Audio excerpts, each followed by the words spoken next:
Bom dia, cidadão, bom dia, cidadã. Mais uma vez, na tela da Band, o 60 Mais, programa que vai ao ar todos os sábados a partir das 11h30 da manhã. Hoje nós teremos o fabricante de árvores familiares, a gente que vai instruir sobre a vacinação que começa no dia 22. No fim de semana é Páscoa. Você vai aprender a fazer um bolinho de casca de batata.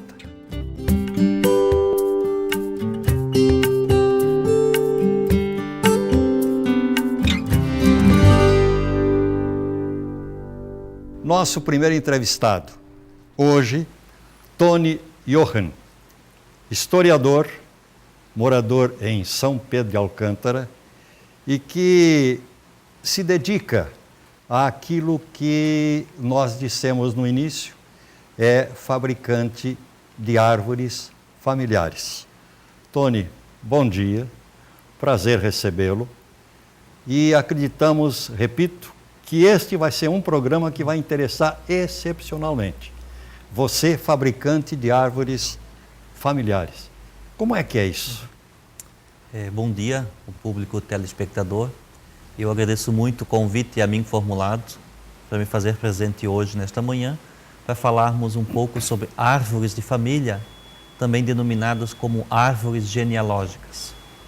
Na verdade, a constituição, a formação, a elaboração de árvores de família ou árvore genealógica é algo que vem acompanhado de uma grande paixão.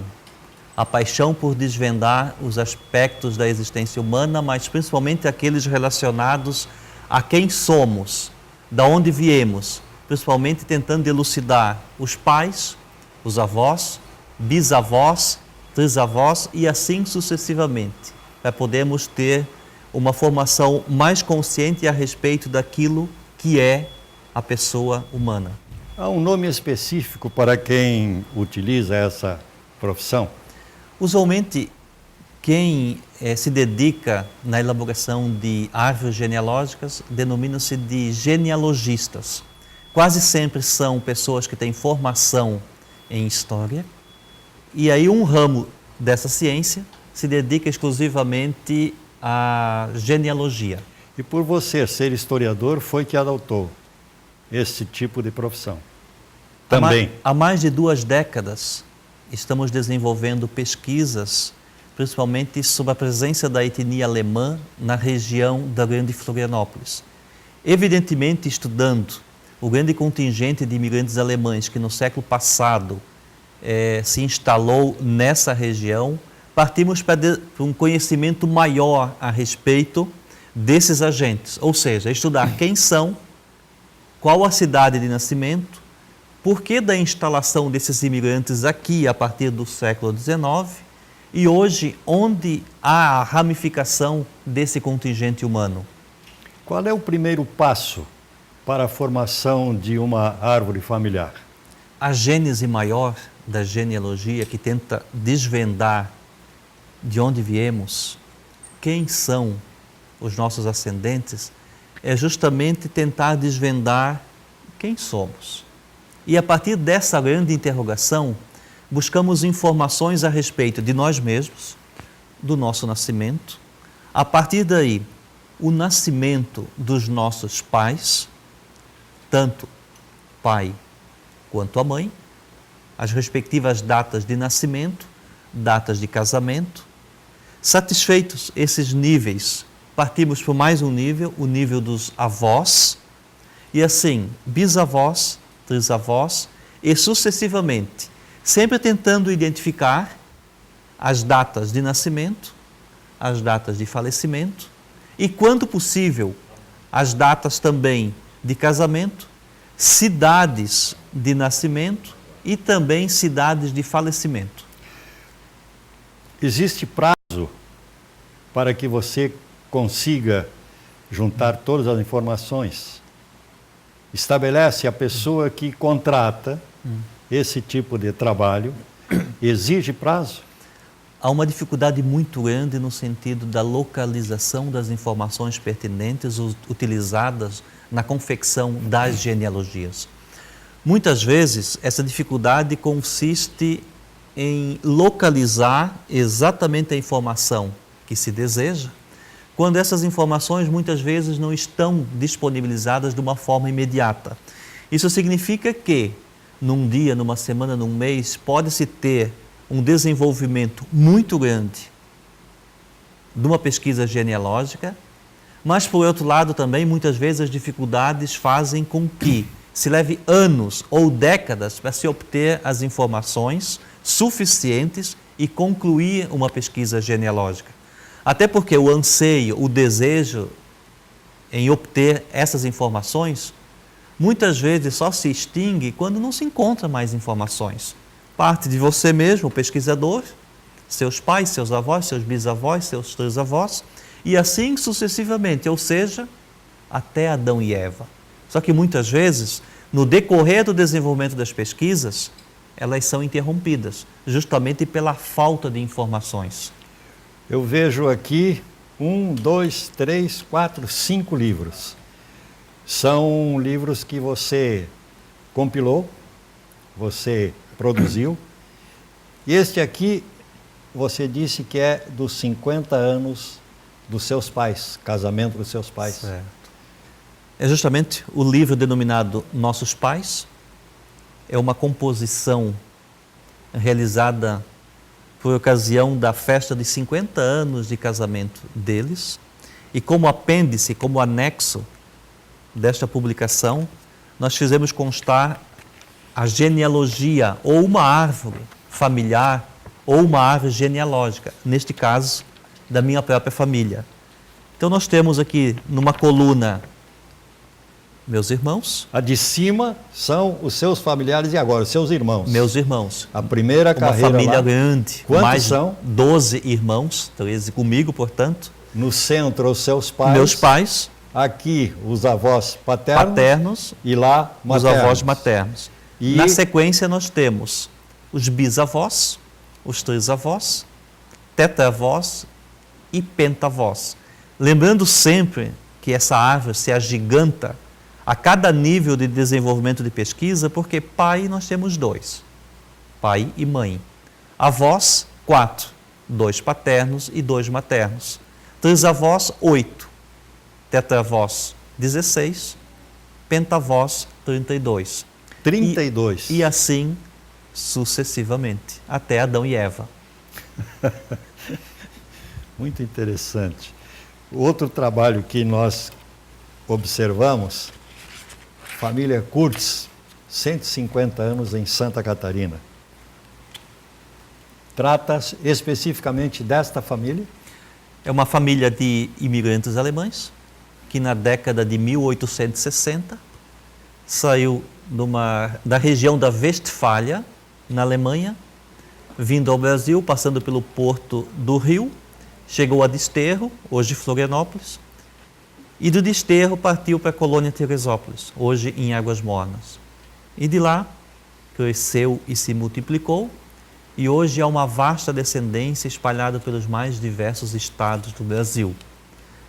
Nós pesquisamos individualmente a vida do imigrante da família Kurtz, sua esposa, seus filhos, quem são, sempre anotando respectivamente as datas de nascimento, datas de falecimento e a sua descendência, fixando sempre a sua localidade de residência e sempre, tanto quanto possível, um pequeno esboço biográfico de cada um desses personagens. Tudo é encomendado? Algumas vezes sim, em outras vezes não. Quais? De hobby, principalmente com relação esse da minha própria família. A gente começa com uma interrogação, tenta responder essa interrogação e automaticamente surgem mais 2 perguntas. Sim. E as perguntas sempre se avolumam e o texto vai surgindo, vai nascendo, vai se ampliando, vai se constituindo. Foi nesse sentido de tentar buscar novas informações que por 2 vezes, uma no ano de 2011 e a outra no ano passado, 2013, portanto, fomos à Alemanha, à Polônia, buscar informações in loco sobre muitos imigrantes que no século XIX tem deixado a sua pátria-mãe, a Alemanha, e iniciado uma nova vida para si e para sua família aqui no Brasil. Terras da Esperança, por causa, esse é o nome? Esse é um dos títulos, exatamente. Expressa, sobretudo, o desejo de constituir uma família. Muitos optavam com um novo destino no Brasil, mas não só o Brasil, os Estados Unidos, o Chile, a Argentina, a Austrália. Muitos desses países têm acolhido milhões e milhões de imigrantes, muitos dos quais alemães, que no século XIX têm transposto o oceano em busca de uma vida melhor. Muitos desses têm aportado no Brasil, inclusive Peter Jochen, o meu imigrante, do qual eu sou descendente, na quinta geração, que em 1847 chega no Brasil, com 26 anos de idade. Aqui casou, constituiu família e hoje somos 4.000 descendentes, entre vivos e falecidos, habitantes dos estados do sul do Brasil, mais São Paulo, Rio, Rondônia e Mato Grosso do Sul, além dos Estados Unidos, da Venezuela, da própria Alemanha, da Itália e da Espanha. Quanto custa árvore e livro? O desenvolvimento de uma pesquisa, muitas vezes, há uma dificuldade quanto do orçamento proposto. Por exemplo, vou pesquisar uma família X. Tudo indica que os dados dessa família X estejam arquivados no acervo do Arquivo Nacional localizado no Rio de Janeiro. Lá estando, muitas vezes, 1 dia, 2 dias, 5 dias, não consigo localizar as informações que eu tanto desejo. Então, há muitas dificuldades. Muitas vezes, a confecção de uma árvore genealógica é objeto por uma vida toda. E muitas vezes não se é bem sucedido ainda, diante dessas dificuldades. Em média, custa quanto? 5.000, 6.000, 10.000, de acordo com a dificuldade. Se tiver que ir para o exterior, para a Alemanha, então, aí vai 50.000. Os custos aumentam. De acordo com a necessidade. E de acordo com a dificuldade apresentada. Tony, muito obrigado. Antes dos comerciais, queremos lembrar que na segunda parte nós vamos tratar da vacinação que vem aí para evitar a famosa gripe. Também um bolinho extremamente bom de casca de batata. Voltamos em seguida.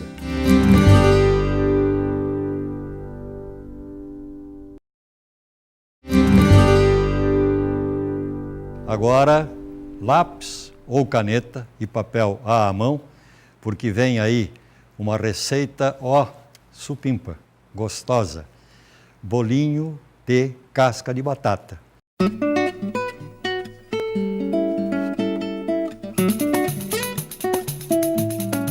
Ei, chegou o final de semana e a gente veio para a cozinha e te traz junto com uma dica bem especial, um bolinho delicioso e o que é melhor, bem barato, porque a ideia é assim reaproveitamento. Hoje a gente está com o chefe Felipe e ele vai nos ensinar todos os truques do bolinho de reaproveitamento da casca da batata. Felipe, delicioso, né? Isso mesmo, Ana Clara. Pessoal que nos assiste em casa, bolinho maravilhoso, você não pode perder essa receita. Se você vai fazer uma maionese, escondidinho de batata, um purezinho durante a semana, cozinhou uma batata inteira, opa, o que eu vou fazer com a casca? Tá aí uma boa receita para você não perder a casca, fazer um bolinho delicioso aí para sua família, para suas visitas e agradar o pessoal aí da sua vizinhança. E o bom é que esse bolinho pode ser depois de pronto, congelado e direto para a fritadeira que não tem problema nenhum. Fica aí então uma dica, exatamente. Todos os truques. Fica aí uma dica, se você está recebendo visita em casa, chegou visita, rapidamente tira do freezer, frita e está tudo ok. Então é para agora ou para depois? Receita deliciosa que você vai anotar agora no passo a passo. Atenção então para os ingredientes. Você vai precisar então no preparo do bolinho de casca de batata, 1 xícara de casca de batata já cozida, 1 ovo inteiro, 1 xícara de farinha de trigo, queijo parmesão a gosto, sal, salsinha a gosto e para empanar um pouquinho mais de farinha de trigo. Primeiro passo, liquidificador. Foi pro liquidificador. E por incrível que pareça, a gente vai bater sem colocar mais nada. Exatamente, Ana. O que Vamos lá. acontece aqui? Às vezes ele tem um pouquinho de água, vai bater bem, às vezes ele pode grudar na lateral. Para isso você tem uma espátulazinha aqui, dá uma mexidinha de vez em quando, até ela ficar bem processadinha. Tá. Para na hora, depois só botar o ovo e continuar com a receita. Vamos lá.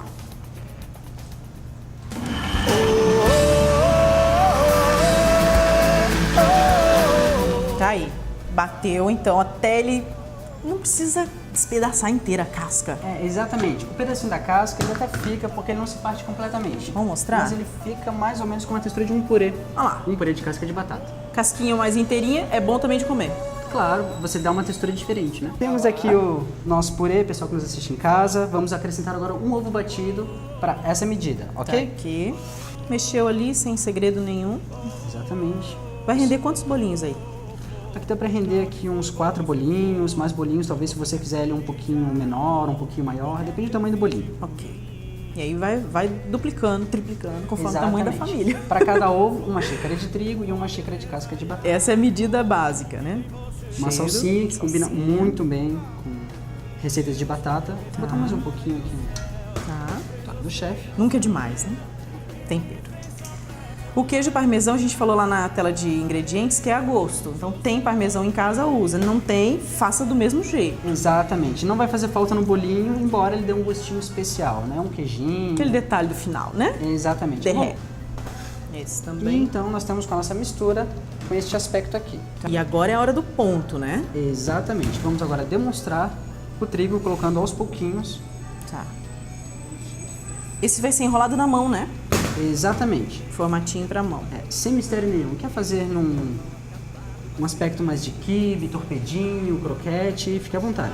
Logo eu que nem pensava, eu não imaginava, te mereci. E aqui nós temos aqui a textura de como ela fica, nosso bolinho, né? Ele fica consistente. Com a xícara inteira. Exatamente. Não fica muito grudento nas mãos, Tá. mas um pouquinho de farinha nas mãos, só para você poder dar um formato nele legal, é suficiente para você trabalhar com ele.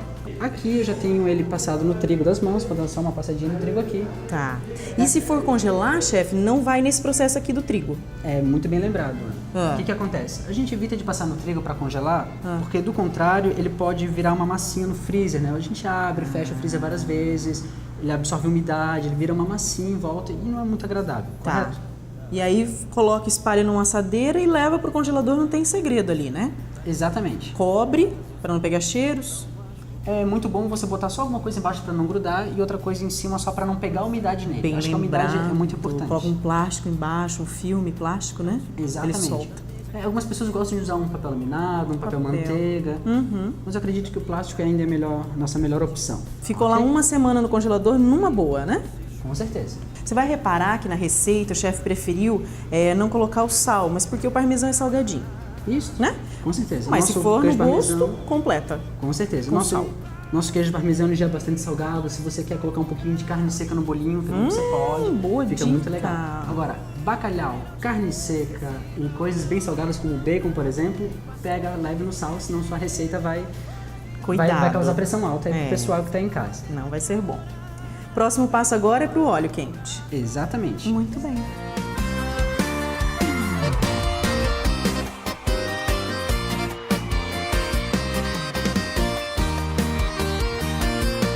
Porque agora o sabor, eu vou dizer. Prova comigo? Vamos lá. Tintim? Tintim. Ah, tintim no bolinho. Logo eu que nem pensava, eu não imaginava, te mereci. E agora sou o dono desse amor. O gosto da batata bastante característico, você vai sentir logo de cara, não tem erro. Ele forma alguns pequenos fios de queijo, por causa do nosso queijo parmesão. Se não tem parmesão em casa, usa uma mussarela raladinho. Se você preferir não usar o queijo, também fica a seu critério. E vai descobrir, gente, o sabor da casca da batata. Se você nunca provou, é impressionante. Então, eu recomendo, adorei. O parmesão faz toda a diferença, fica aquele queijinho puxa. Então, ó, faça no seu final de semana. O resto dessa vida com você. Queremos lembrar que na terça-feira, dia 22, inicia no estado de Santa Catarina a vacinação contra a gripe, aquela famosa. Antigamente era apenas para idoso Este ano tem, a partir de 5 anos da idade, a criançada também vai receber a vacina. Estamos recebendo Vanessa Vieira Silva, gerente de imunização da Secretaria de Estado da Saúde, em Santa Catarina. No dia 22, terça-feira, começa a vacinação contra a gripe e este ano tem a novidade que abrange crianças a partir dos 5 anos da idade. O período vai até quando? Bom dia. Bom dia. A vacinação contra a gripe, ela começa então, como o senhor falou, no dia 22 de abril e ela vai até o dia 9 de maio. A gente vai ter inclusive um dia D, né, no dia 26 de maio, onde todos os postos de saúde e os postos volantes também vão estar abertos para receber a população. Então ela vai durar esse período. A pretensão de imunizar 1.800.000 pessoas no estado de Santa Catarina. Sim, nós temos num total de 1.800.000 pessoas. A meta do Ministério é no mínimo 80%. Mas nós, a exemplo de outros anos, esperamos vacinar 96%, 97% dessa população. Em 2013, foi 96,3% dos grupos prioritários. A meta do Ministério é de 80%. No dia 26 de abril vai ter um mutirão? É um dia D que a gente chama, né? O famoso que você já fez alusão. Isso, é o dia que a gente chama a população, é um sábado, então a gente chama a população para os postos de saúde, para os postos volantes, para fazer a vacinação. Por que cobram de parte da população que não entra nesse período entre 70 a 80 reais? Não é excessivo isso?